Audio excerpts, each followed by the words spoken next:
Do you know the strange and tragic story behind Natalie Wood's mysterious death in 1981? She was on a boat with her husband, Robert Wagner, when she drowned under circumstances that still don't quite add up.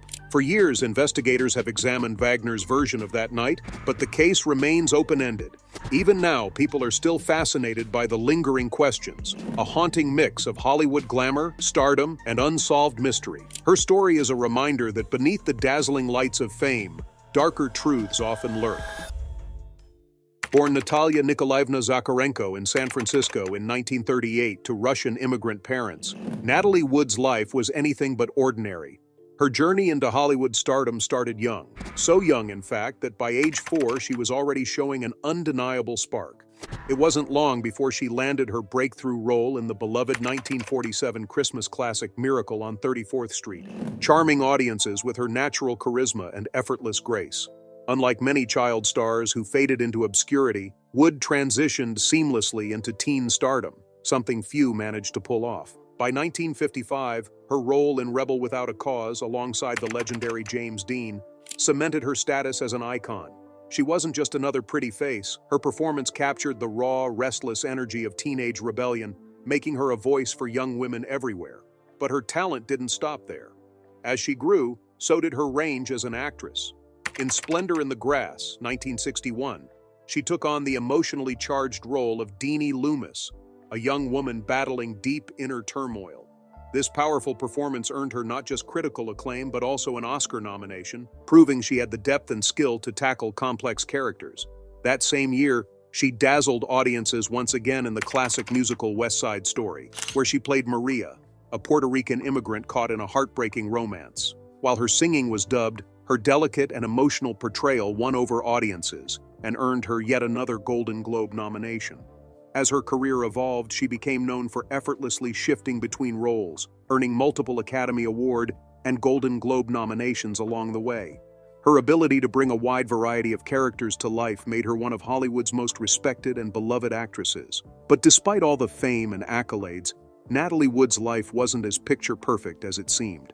Behind the scenes, she battled personal demons, struggling with depression and alcoholism, silent burdens she carried while maintaining her glamorous public image. From an early age, she had been thrown into the pressures of fame, and though she handled it with grace, the cost was high. Her breakthrough in Rebel Without a Cause was a turning point in her career, but getting there wasn't easy. Like many young women in Hollywood at the time, she endured exploitation behind the scenes, a harsh reality that was rarely spoken about. Her personal life was often just as dramatic as her films.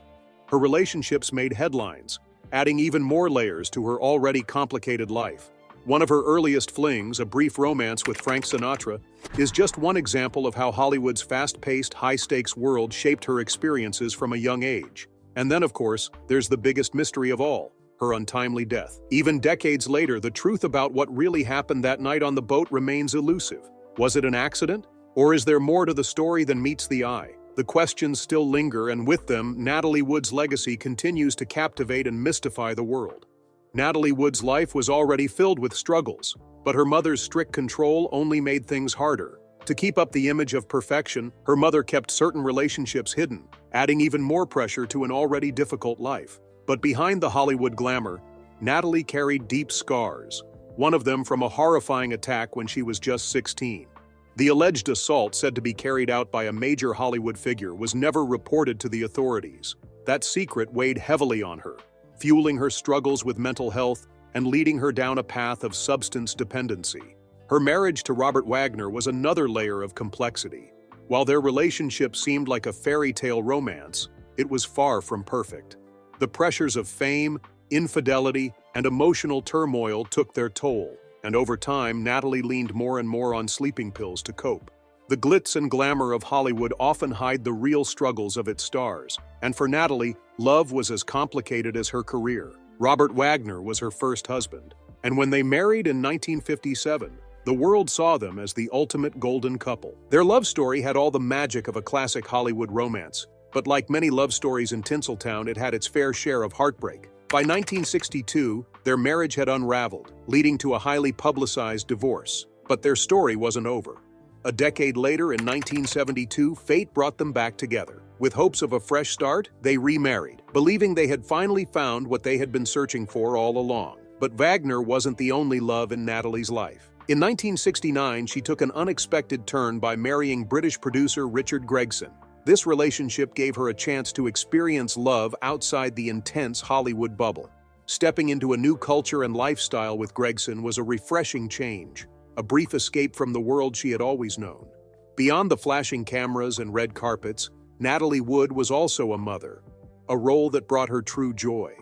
In 1970, she and Wagner welcomed their first daughter, Natasha, marking the beginning of a whole new chapter in her life. Motherhood gave her something deeper than Hollywood ever could, a sense of meaning and fulfillment beyond the screen.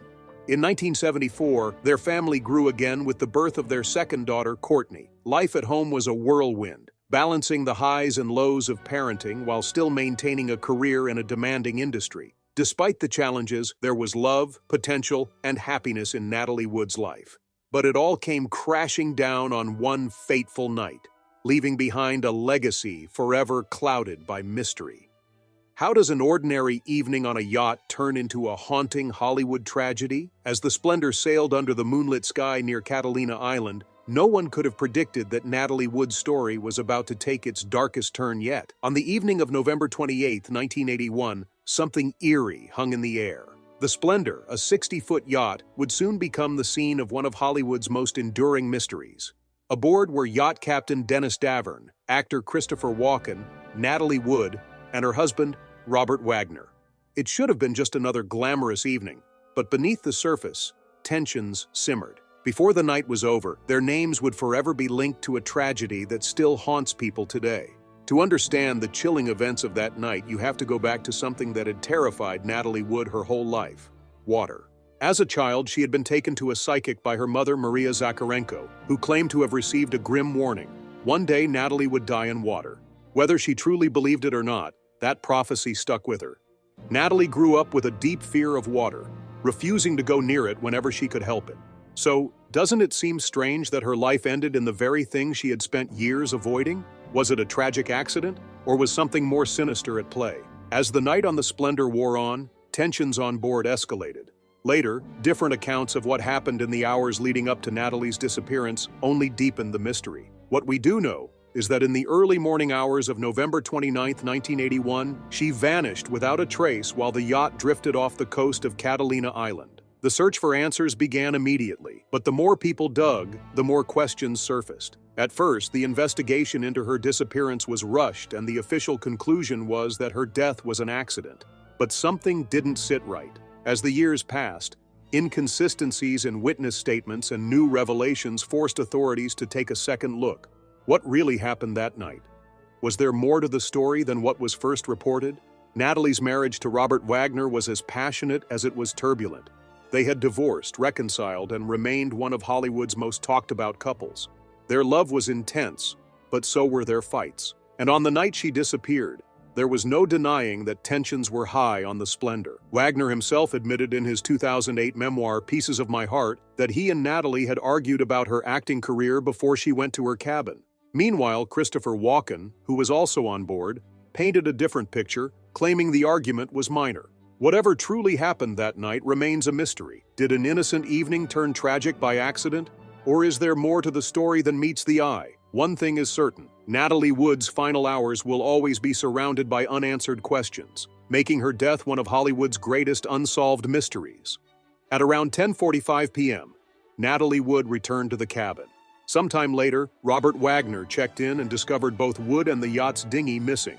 A frantic search followed, and by morning, her body was found floating in the water. But something didn't add up. Wood had always been terrified of water, so why would she willingly take the dinghy out alone in the dead of night? The official ruling was accidental drowning, but the autopsy raised more questions than it answered. Wood had bruises on her arms and a cut on her left cheek. Initially, the coroner dismissed them as minor injuries she likely got while struggling in the water. But years later, the case was reopened, and experts suggested the injuries could have happened before she even fell in. Suddenly, the accidental drowning theory wasn't looking so solid. Dennis Davern, the yacht's skipper, originally supported the official story. But in 2011, he changed his tune, admitting he had left out critical details. He claimed that after dinner on shore, an explosive fight erupted back on the Splendor, triggered by Wagner's jealousy over Christopher Walken.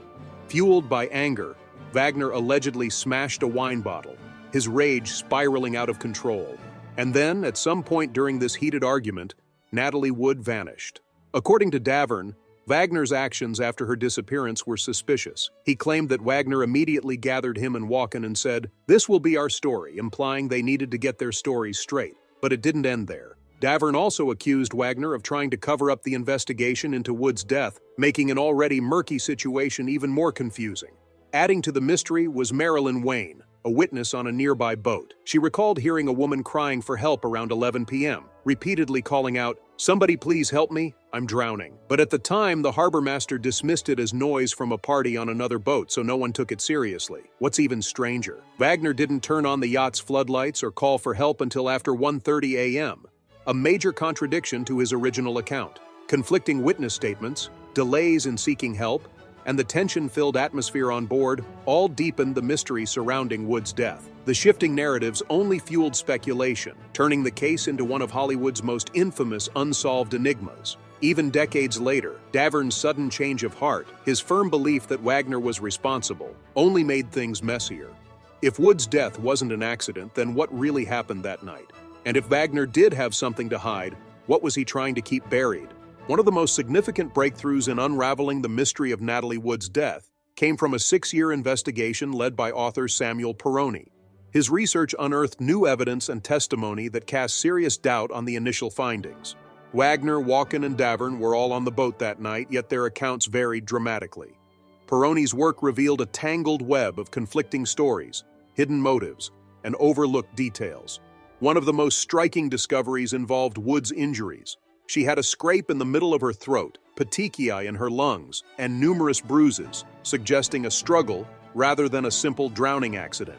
Even more troubling was the fact that the original autopsy left out critical forensic evidence, such as fingernail clippings and scrapings, which could have provided vital clues.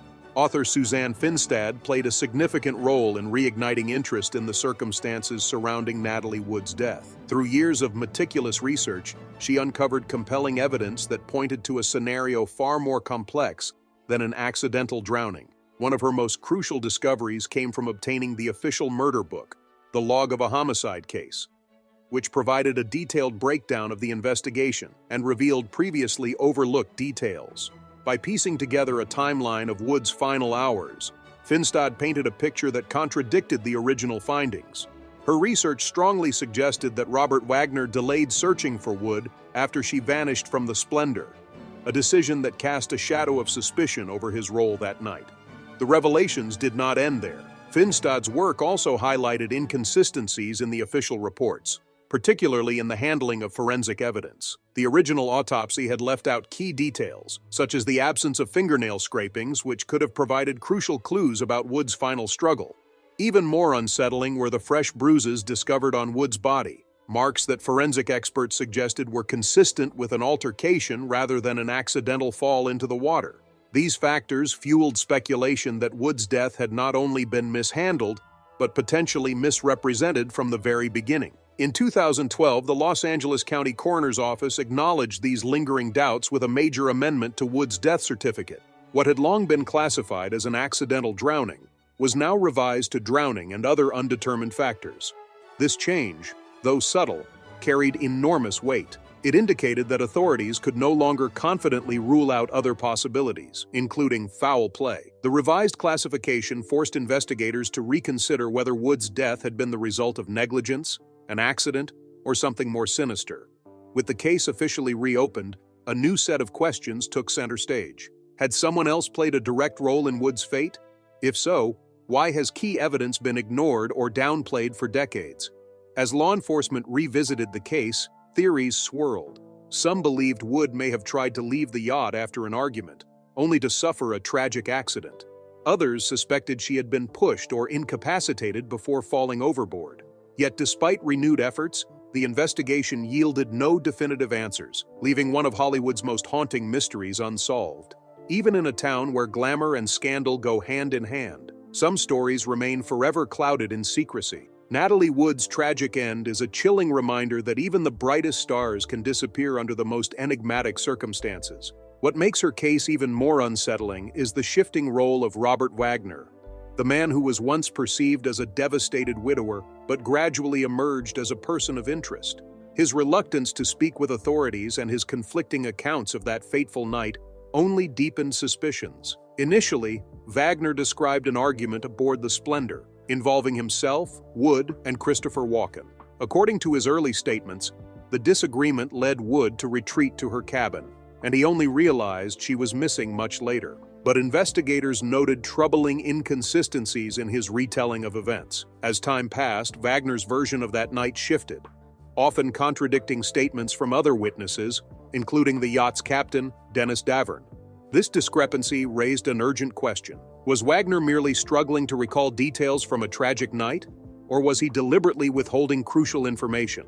Detective Ralph Hernandez, one of the lead investigators in the reopened case, noted that the bruises on Wood's body resembled those seen in assault victims, further challenging the initial conclusion of accidental drowning. Additionally, witness testimony suggested that a woman's voice, believed to be Wood's, had been heard crying for help from the direction of the yacht. Yet, despite these chilling accounts, no charges were ever filed. The longer the case remained open, the more speculation grew. Did Wagner know more than he was admitting? Had Hollywood's elite circles helped protect him from scrutiny? The unanswered questions surrounding Wood's death only reinforced a growing belief that something critical had been overlooked or intentionally buried. Decades later, Natalie Wood remains an enduring figure in film history, remembered for her captivating performances in Rebel Without a Cause, West Side Story, and Splendor in the Grass. But for all the accolades and admiration, her final hours remain a riddle that refuses to be solved. The legacy of her career shines brightly, yet the shadows surrounding her death persist, leaving behind one of Hollywood's most chilling unsolved mysteries. By 2011, Wagner had drawn the attention of the Los Angeles County Sheriff's Department, which officially reopened the case. His shifting narratives and refusal to fully cooperate made him a central figure in the investigation. Yet, despite years of speculation and countless theories, no conclusive answers have ever emerged. The truth about what happened aboard the Splendor that fateful night remains one of Hollywood's greatest unsolved mysteries. According to Lieutenant John Carina of the Los Angeles County Sheriff's Department, Robert Wagner was likely the last person to see Natalie Wood alive. Carina pointed out that Wagner's statements about that night had changed over time and often conflicted with those of other witnesses, which only deepened the mystery. Detective Ralph Hernandez added another layer of intrigue when he stated that the bruises found on Wood's body during the autopsy resembled those of someone who had been attacked rather than someone who had simply fallen overboard. With this physical evidence in mind, the story of Wood's accidental drowning became even murkier. Despite these suspicions, authorities have never been able to conclusively determine whether Wood's death was an accident or something more sinister. Wagner's silence in the years following the case's reopening has only fueled speculation.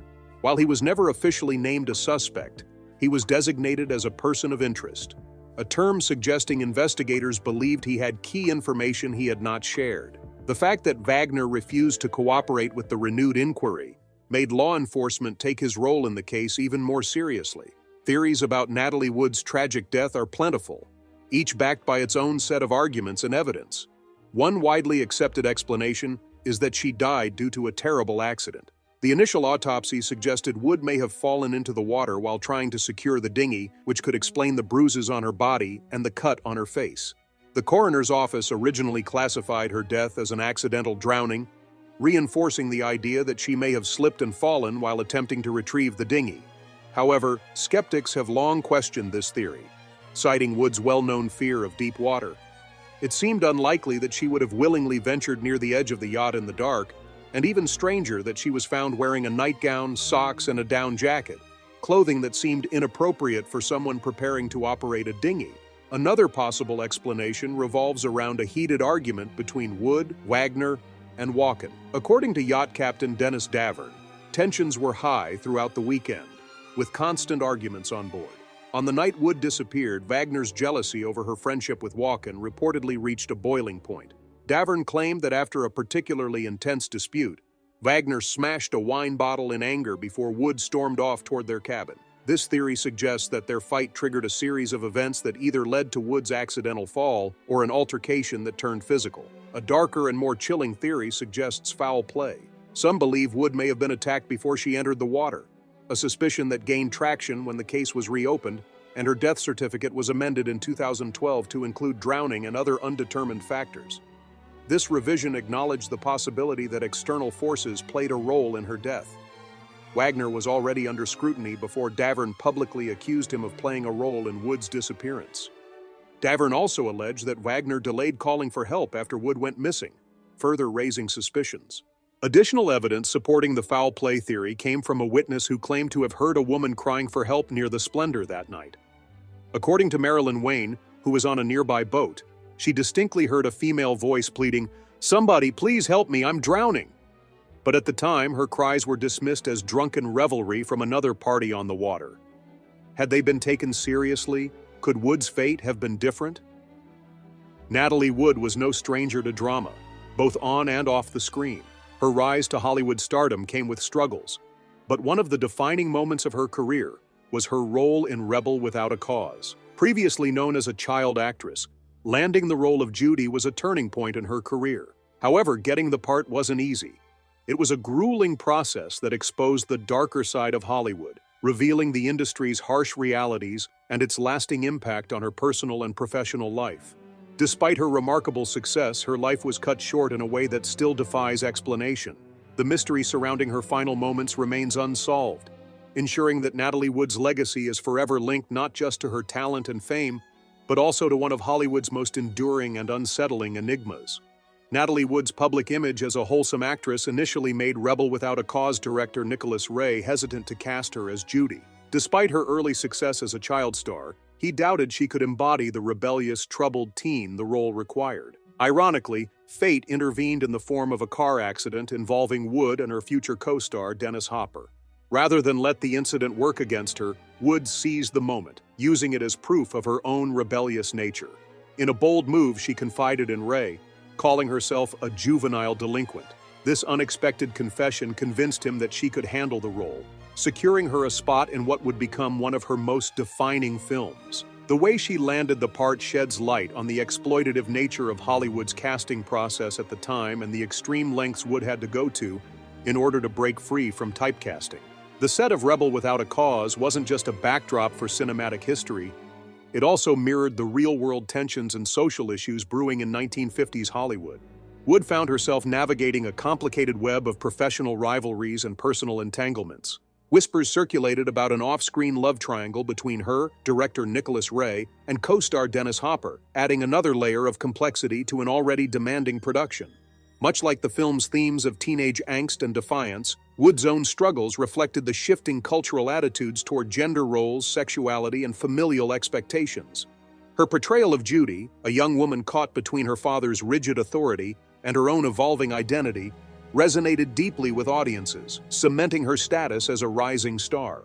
The film's depiction of fractured families and misunderstood youth struck a nerve, offering a stark reflection of post-war America's changing social landscape. But just as Wood had to navigate Hollywood's pressures in her career, she also faced a growing storm in her personal life, one that would ultimately culminate in tragedy. Her untimely and mysterious death only deepened the intrigue surrounding her legacy.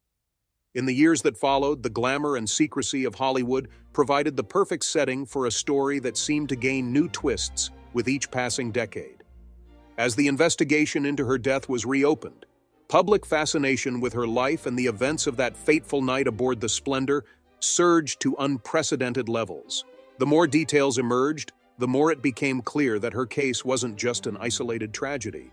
It was a symbol of the hidden dangers lurking behind Hollywood's dazzling facade. Speculation surrounding what really happened that night refused to die down.